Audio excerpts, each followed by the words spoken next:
हमारी साइकिल है फर्राटेदार, लेकर जाती हमको गांव के उस पार। ओहो, निकला हूँ मैं करने दूध का व्यापार। मनसुख सुनीता चाची के घर के बाहर साइकिल रोकता है और घंटी बजाता है। काकी आ जाओ, दूध ले लो। लाओ भाई, आज जरा आधा लीटर दूध ज्यादा दे देना, मेरी बिटिया को खीर खाने का मन है। हाँ हाँ, अभी ले लो, बढ़िया सी खीर बनाकर खिलाना बिटिया को। मनसुख फिर से साइकिल लेकर दूसरे घर दूध देने चला जाता है। अरे मनसुख भाई, ये लो तुम्हारे दूध के पैसे, आज महीना पूरा हो गया ना? हाँ दीदी, लाओ दो, आपका हिसाब एकदम साफ रहता है, आप एकदम समय पर पैसे दे देती हो। अरे मनसुख भैया, तुम गांव में सबसे सस्ता दूध देते हो और रोज समय पर भी आते हो, तो फिर हमारा तो फर्ज बनता है ना कि तुम्हें समय से तुम्हारे पैसे दें। अरे आपका धन्यवाद दीदी। अच्छा मैं चलता हूँ। हाँ, इस दूध वाले की ज्यादा तारीफ नहीं कर रही थी तुम? अरे तो और क्या, सच ही तो कह रही थी, मैंने कुछ गलत कहा क्या? अरे मनसुख इतना ईमानदार है बेचारा। पहले हम शहर से पैकेट वाला दूध मंगाते थे, वो कितना महंगा पड़ता है, और उसे लेने के लिए आपको इतनी दूर दुकान तक जाना पड़ता था। बेचारा मनसुख तो घर तक दूध दे जाता है और पैसे भी शहर वाले दूध से कम लेता है। और तो और। अरे बस बस भाग्यवान, और ना बताओ, मैं समझ गया कि मनसुख बहुत बेचारा और ईमानदार है। अब मुझे माफ करो और जरा एक कप चाय पिला दो। हाँ हाँ, अभी लाती हूँ। उधर मनसुख अपना सारा काम खत्म करके घर पहुँच जाता है। अरे आप आ गए, आज देरी हो गई। अरे पूछो मत, साइकिल का टायर रास्ते में पंचर हो गया था, उसे ठीक कराने में बहुत देर लग गई। ओहो, तो आप एक मोटर गाड़ी क्यों नहीं खरीद लेते?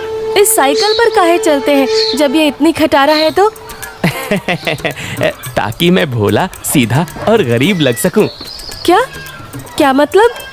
अरे अगर मैं मोटर गाड़ी से चलने लगा तो गांव वाले सोचेंगे नहीं कि इस गरीब दूध वाले के पास इतना पैसा आखिर आया कहां से? हाँ, कहां से क्या? दूध बेचकर और कैसे? मनसुख उठकर खड़ा होता है और सीधा अपने तबेले में जाता है, जहां मीना ने जानवरों का ताजा दूध निकाल कर रखा था। लेकिन सबको पता है कि सिर्फ दूध बेचकर कोई मोटर गाड़ी खरीदने के लायक नहीं हो जाता है। मनसुख ताजा दूध निकालकर उसमें अरारोट मिलाने लगता है। अरे रुकिए रुकिए, ये दूध तो हमारे इस्तेमाल का है, इसमें अरारोट क्यों मिला रहे हैं? अरे मूर्ख औरत, कितनी बार तुमसे कहा है कि हमारे इस्तेमाल का दूध अलग रखा करो। यहाँ तबेले में मैं सिर्फ बेचने वाला मिलावटी दूध ही रखता हूँ। जी जी, माफ करिएगा, अभी हटा देती हूँ। गांव वालों की सोच के विपरीत मनसुख राम तो एक बहुत ही लालची और चालाक दूध वाला था। मीना दूध हटाकर ले जाती है और मनसुख हंसता हुआ खुद से कहता है, गांव वालों की नजर में मैं एक बेचारा गरीब दूध वाला हूँ, तो वही रहने दो। मेरा असली चेहरा कभी किसी के सामने नहीं आ पाएगा। और मैं ऐसे ही मिलावटी दूध बेच बेच कर बहुत सारा धन जमा करता रहूंगा। मनसुख की धोखेबाजी की गाड़ी ऐसे ही मजे से चल रही थी। एक दिन उस गाड़ी में सवार होने के लिए कुछ और यात्री भी आ गए। एक दिन मनसुख साइकिल से दूध बेचकर वापस घर जा रहा था और फिर से उसकी साइकिल पंचर हो गई। अरे ये खटारा तो नाक में दम कर रखी है, फिर से इसको बनवाना पड़ेगा। मनसुख छोटू पंचर वाले की दुकान पर जाता है। अरे भैया, फिर से आ गए आप? अरे अब तो आप एक नई साइकिल ले ही लो, आपकी साइकिल का पंचर बनाते बनाते हम थक गए भाई। अरे कहाँ छोटू भाई, घर में दाना पानी चल जाए वही बहुत है, अब कहाँ नई साइकिल खरीदेंगे हम जैसे गरीब। छोटू साइकिल ठीक करने लगता है और मनसुख वहीं खड़ा रहता है। बगल में एक भजिया वाले की दुकान थी। अरे भैया, इसे ठीक करने में 15-20 मिनट लगेगा, आप कब तक खड़े रहेंगे? जाइए सामने जाकर भजिए वाले की दुकान पर बैठ जाइए ना। अच्छा ठीक है, जब काम हो जाए तो मुझे बुला लेना। मनसुख भजिया वाले के पास जाकर कहता है, लाओ भैया, जरा एक प्लेट भुजिया खिलाओ। हाँ भैया, अभी लो। मनसुख के ठीक सामने दो आदमी बैठे हुए थे। दोनों कुछ विचित्र से दिख रहे थे, जैसे वसूली करने वाले गुंडे हों। मनसुख जरा संभल कर बैठ जाता है। अचानक से उनमें से एक आदमी को जोर से खांसी आने लगती है। अरे कैसी भजिया बनाई है तूने? नालायक, अरे अरे क्या हुआ भैया जी? अरे जल्दी पानी लाओ। अरे भैया पानी तो खत्म हो गया है, मैं अभी कुएं से लेकर आता हूँ। तो क्या खो, तब तक मैं खांसता ही रहूंगा। मनसुख जल्दी से उठकर अपनी साइकिल में लगे कैन से थोड़ा दूध लेकर आता है। लो भैया, इससे तुम्हें राहत मिलेगी। वो आदमी जल्दी से दूध पी लेता है और उसकी खांसी रुक जाती है। अब जाकर आराम मिला, तुम्हारा धन्यवाद। कोई बात नहीं भैया, इंसान ही इंसान के काम आता है ना। ये लो भैया आपकी भजिए। अच्छा मैं अभी पानी भर के लाता हूँ, कहीं किसी और को जरूरत पड़ी तो पहले से रहना चाहिए ना। जब भजिया वाला चला जाता है तो मनसुख को अकेला पाकर वो गुंडे जैसा दिखने वाला आदमी मनसुख से कहता है, काफी शुद्ध दूध बेचते हो। क्या क्या मिलाया था दूध में? ये सुनकर मनसुख सकपका जाता है और भजिया उसके हाथ से गिर जाती है। क्या क्या मतलब है आपका भैया? मतलब ये दूध तो बहुत मिलावटी था, चक्कर ही पता चल गया। आज तक गांव में कोई भी मनसुख के मिलावटी दूध का स्वाद नहीं समझ पाया था और इस नए आदमी ने एक घूंट पीकर ही समझ लिया। मनसुख बहुत घबरा जाता है। देखो भैया, इस बारे में किसी को कुछ मत बताना। चाहो तो मुझसे कुछ पैसे ले लो, मेरे सालों का बना बनाया धंधा है, इसे चौपट मत करना। अरे हम तुम्हारा धंधा चौपट करने नहीं आए हैं, बल्कि हम तो तुम्हारे धंधे में 4 चांद लगवा देंगे। क्या मतलब है तुम्हारा? देखो भाई, मिलावट तो तुम कर ही रहे हो, तो हम तुम्हें मिलावट से कुछ अलग करने को नहीं कहते। तुम बस अपने दूध में ये मिला देना। वो गुंडा मनसुख के हाथ में एक पाउडर की पुड़िया थमाता है। ये क्या चीज है भाई? नहीं नहीं, ये नशे वशे का व्यापार नहीं करता मैं। ये सब तुम अपने ही पास रखो। अच्छा, मतलब सिर्फ दूध में अरारोट मिलाने का व्यापार ही करते हो? चलो ठीक है, कोई बात नहीं। हमने सोचा था तुम भी 4 पैसे ज्यादा कमा लो, मगर ये तो अपना अपना भाग्य है। क्या? अरे मैं तो मजाक कर रहा था। मैं तैयार हूँ भाई। अब सामने से आती लक्ष्मी को भला कौन मना कर सकता है। लाओ लाओ पुड़िया इधर लाओ। ये हुई ना बात। तो फिर ये लो, इस एक पैकेट को एक बड़े दूध के केन में मिलाना। इससे कम या ज्यादा में नहीं, तभी स्वाद में किसी को अंतर नहीं पता चलेगा। और हाँ, इसे मिलाने के बाद तुम्हारे दूध की डिमांड गांव में 4 गुना हो जाएगी। लोगों को ये बहुत अच्छा लगने लगेगा और चाह कर भी बिना इसे कोई पिए रह ही नहीं पाएगा। एक पुड़िया का 1000 रुपए हुआ। अरे अब ये तो बहुत ज्यादा है भैया। अच्छा, ज्यादा लग रहा है? अब चलो कोई बात नहीं, मत खरीदो। अभी ये भजिया वाला आएगा ना तो इसे ही बेच देंगे। ये तो खुशी खुशी 1000 रुपए में खरीद लेगा। अरे अरे नहीं, रुको रुको, मैं देता हूँ ना पैसे। ये लो। शाबाश, चलो अगले हफ्ते मिलते हैं। मनसुख की साइकिल ठीक हो गई थी और वो पुड़िया लेकर वापस घर जाता है। जब मनसुख दूध में पुड़िया मिला रहा था, तभी वहाँ पर मीना आ जाती है। अरे ये आप क्या कर रहे हैं जी? ये है जल्दी से अमीर होने का शॉर्टकट। अब बहुत हुआ अरारोट मिलाना, अब देखो कितनी जल्दी हम अमीर होते हैं। अरे वाह, आप तो बहुत समझदार आदमी हैं। कितना अच्छा हुआ जो मेरी माँ ने आपसे मेरी शादी करवाई। अच्छा, काश मैं भी ऐसा ही कह सकता, भाग्यवान। जी क्या? मैं समझी नहीं। नहीं नहीं, कुछ नहीं। अच्छा ठीक है, मैं खाना बना रही हूँ, आप जल्दी से हाथ मुँह धोकर आ जाइए। 1 हफ्ता बीत गया और मनसुख के दूध की डिमांड वाकई में बढ़ गई थी। उसे अच्छा खासा मुनाफा होने लगा था और उसका लालच भी अब 2 गुना हो गया था। मुझे कम से कम 10 पुड़िया दे दो, लेकिन हमेशा संभल कर इसका इस्तेमाल करना। कुछ भी हो जाए, हमने जितना बोला है उससे ज्यादा पाउडर मत मिलाना दूध में, वरना लेने को देने पड़ सकते हैं। हाँ हाँ, मैं ध्यान रखूंगा। मनसुख रोज की तरह सुनीता काकी के घर में दूध देने जाता है और आवाज लगाता है, काकी आ जाओ, दूध ले लो। मनसुख के आवाज लगाने पर अंदर से सुनीता काकी की जगह एक जवान लड़का आता है। लाओ भैया, दूध मुझे दे दो। अरे आप कौन है? आपको पहले तो कभी गांव में नहीं देखा। अरे मनसुख, ये मेरा भतीजा है, अपने पिताजी के साथ यहाँ कुछ दिनों के लिए छुट्टी पर आया है। अच्छा, छुट्टी पर? शहर में क्या नौकरी करते हो भैया? पुलिस में हूँ। पुलिस का नाम सुनते ही मनसुख घबरा जाता है और उसके हाथ से बर्तन छूट जाता है। सारा दूध नीचे गिर जाता है। अरे अरे, ये क्या हो गया? ये दूध कैसे गिर गया? वो गलती से हाथ से बर्तन फिसल गया था काकी। कोई बात नहीं, दूसरा दूध दे दो।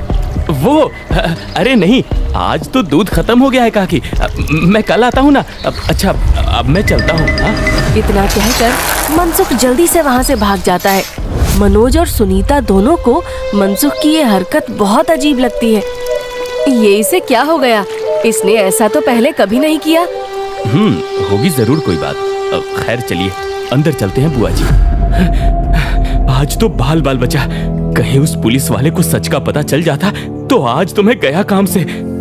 बाकी की जिंदगी जेल के अंदर काटनी पड़ती। उफ। अरे क्या हुआ जी? आप ऐसे हाफ क्यों रहे हैं? फिर से कुत्तों ने दौड़ा दिया था क्या? अरे चुप करो तुम। तुम्हारे ही बोलने की कमी है इस वक्त। जाओ यहाँ से। मेरे सर में दर्द हो रहा है, उसे और मत बढ़ाओ। क्या आप भी? मैं जब भी बोलती हूँ पता नहीं कैसे आपके सिर में दर्द होने लग जाता है। ओफो, तुम्हारे सामने आकर बैठना ही पाप है। मैं जा रहा हूँ यहाँ से। मनसुख गुस्से में घर से बाहर जाने लगता है और तभी वो देखता है कि सामने से मनोज चला आ रहा है। अरे दादा रे, ये वापस यहाँ क्यों आ रहा है? मनसुख जल्दी से वापस घर के अंदर भाग जाता है। देखा, नहीं रह पाए ना मेरे बिना। हाँ। अरे चुप करो तुम, जब देखो तब बकवास। क्या मैं अंदर आ सकता हूँ? जी आप यहाँ आइए आइए। हाँ, वो दूध गिर गया था ना, तो बुआ जी ने कहा कि आपके घर आकर दूध ले जाऊं। बड़ा विश्वास है उन्हें आप पर। मैंने कहा कि पास की किसी दुकान से जाकर दूध ले आऊं, लेकिन उन्होंने कहा कि मनसुख भाई के वहां से ही दूध लेकर आओ। अरे ऐसी बात है क्या? ये तो काकी का बड़प्पन है, वरना मैं तो बस मामूली सा दूध वाला हूँ। अच्छा, ऐसा लगता तो नहीं है। गांव में तो आपके बहुत चर्चे हैं। मैंने तो आज तक किसी आम दूध वाले का इतना नाम नहीं देखा है। मनसुख थोड़ा घबराता है और फिर मीना से कहता है, इन्हें चाय वाय पिलाओ, मैं इनके लिए दूध लेकर आता हूँ। ये शहर से आए हैं, बहुत बड़े पुलिस वाले हैं। अरे वाह, आप बैठिए, मैं अभी आपके लिए चाय लेकर आती हूँ। मनसुख तबेले में जाकर शुद्ध दूध निकालता है। अरे अब मैं क्या करूँ? इसे मिलावटी दूध कैसे दूँ? और अगर एकदम शुद्ध दूध दिया तो फिर सुनीता काकी को स्वाद अलग लगेगा। ये तो मैं अच्छा फंस गया हूँ। मनसुख सोच विचार में डूबा था और उधर मीना चाय बनाकर ले आती है। लीजिए, गर्मा गर्म चाय और पनीर के पकौड़े खाइए। मनसुख तबेले से बाहर आकर बहाना बनाता है। अरे आज इतनी गर्मी है ना, जो भी बचा हुआ दूध था वो तो फट गया। माफ करना, आप इतनी दूर आए और दूध ही नहीं बचा। अरे चलिए कोई बात नहीं, आज हमारे नसीब में आपके यहाँ का दूध नहीं लिखा है तो कोई बात नहीं। वैसे भाभी जी ने बहुत कमाल की चाय और पकौड़े बनाए हैं। एकदम शुद्ध दूध और पनीर का स्वाद था। अब मैं चलता हूँ। मनोज इतना कहकर चला जाता है। पीछे से मनसुख चिढ़ते हुए मीना से कहता है, अरे क्या जरूरत थी पकौड़े बनाने की? अरे केवल चाय देती ना, उससे ज्यादा स्वाद नहीं देना था। छी छी, कैसी बातें करते हो? मेहमान तो भगवान होता है ना। ओफो, तुमसे बहस करना ही बेकार है। गुस्से में मनसुख चला जाता है। मनोज के डर से कुछ दिनों तक मनसुख किसी को भी दूध देने नहीं जाता और बीमारी का बहाना लगा देता है। ये क्या चल रहा है दूध वाले? तुम हमसे पुड़िया क्यों नहीं ले रहे हो? कहीं किसी और से सौदा तो नहीं कर लिया? अरे नहीं, गांव में एक पुलिस वाला आकर ठहरा है, उसके रहते मैं मिलावटी दूध नहीं बेच सकता। कुछ दिन इंतजार करना पड़ेगा। क्या? अच्छा ठीक है, तब तो हमें मिलाना भी नहीं चाहिए। इसी तरह मनसुख और गुंडों का काम कुछ दिन तक ठप रहता है। एक दिन अचानक से मनसुख देखता है कि मनोज सवेरे ही बैग लेकर स्टेशन की तरफ जा रहा था। अरे आप वापस जा रहे हैं? हाँ भाई, मेरी आज शहर की वापसी की ट्रेन है। अगली बार आऊंगा तो अपनी तबीयत बढ़िया रखना, तब तुम्हारे घर का शुद्ध दूध और पनीर जरूर खाऊंगा। इतना कहकर मनोज चला गया और मनसुख खुशी से तबेले में गया। चलो बला टली, अब फिर से काम पर लगता हूँ। मीना पहले से ही खड़ी दूध में पुड़िया वाला पाउडर मिला रही थी। अरे ये क्या चल रहा है? वो मैंने सोचा आप बहुत दिनों से काम पर नहीं गए हैं तो आज आपसे कहूँगी काम पर जाने को, और ये पाउडर यहीं रखा था, तो मैंने सोचा मैं ही मिला दूं। मनसुख ने देखा कि मीना के हाथ में एक पुड़िया थी। अरे तुम अपने काम से काम रखा करो, ज्यादा मेरे काम में अपनी नाक मत घुसाया करो। हटो अब। मनसुख दूध की कैन लेकर चला जाता है। मीना चिढ़ते हुए जमीन पे पड़ी 4 और पुड़िया उठाते हुए खुद से कहती है, जब देखो तब चिल्लाते रहते हैं। इनका काम आसान करने पर भी चिल्लाते हैं। 5 पुड़िया दूध में डाल दी तो इन्हें तो आसानी हुई ना, कभी समझते ही नहीं। मनसुख दूध सारे गांव में बांटकर घर आ गया। उफ, इतने दिनों बाद आज काम किया, मैं तो बड़ा थक गया। जैसे ही मनसुख सुस्ताने बैठा, उसके कॉलर पर मनोज ने हाथ रखा। मनोज को देखकर मनसुख के होश ही उड़ गए। तुम यहाँ? अरे दूध वाले, नशे का तो ठीक है, मगर इतना नशा कौन मिलाता है दूध में कि पहली घूंट में ही आदमी का सर चकरा जाए? क्या ये क्या बकवास है? मैं नहीं जानता ये सब तुम क्या कह रहे हो। अब और तुम्हारी तो ट्रेन थी ना? जी हाँ, मगर मेरी ट्रेन कैंसिल हो गई है और आपकी ट्रेन का समय हो गया है। चलिए, अब आपकी ट्रेन सीधा हवालात में जाकर रुकेगी और रास्ते में आपके साथियों को भी सवार कर लेंगे। मतलब मैं जैसे ही घर वापस गया, बुआ जी ने मुझे 1 गिलास दूध दिया। दूध पीते ही पता चला कि उसमें कितना नशा था और मेरे जाते ही तुम्हारी तबीयत एकदम ठीक हो गई। बस मैं समझ गया कि क्या हेरा फेरी कर रहे हो तुम। नहीं, कोई हेरा फेरी नहीं है, मैंने कुछ नहीं किया। जरूर किसी ने मुझे फंसाया होगा। शहर से मैंने अपनी टीम बुला ली है, बाकी की तहकीकात तो वो लोग करेंगे। फिलहाल तुम चलो मेरे साथ थाने, बाकी के सवाल जवाब वहीं होंगे। मनोज घसीटकर मनसुख को थाने ले गया और पूरे गांव को लालची चालाक दूध वाले का असली चेहरा दिख गया।